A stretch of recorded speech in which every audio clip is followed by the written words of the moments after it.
आसंता काली पुणी खसिब तापमात्रा आउ बढ़िब शीत। राज्य रे परवर्ती 3 दिन रे विभिन्न स्थान रे सर्वनिम्न तापमात्रा 2 रु 4 डिग्री सेल्सियस ह्रास हेबार संभावना रही एवं एही 2 दिन मध्य रे कंधमाल कलाहांडी सुंदरगढ़ झारसुगुड़ा एवं केन्दुझर जिल्लार किछि स्थान रे हालुकारू मध्यम धरणर कुहुड़ी हेबो।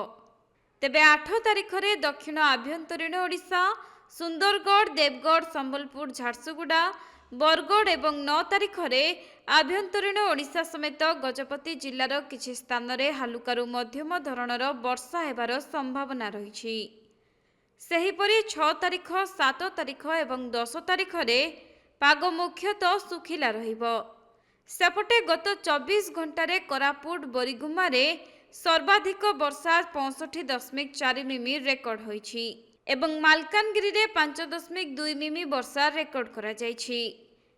तेबे 2 दिन हेबो राज्यर सबु अंचल रे राति तापमात्रा 15 डिग्री उपरे थिला, किंतु काली ठारू पुणी तापमात्रा खसिबा सांगकू शीत बढ़िबो बोली अनुमान करा जाउछि।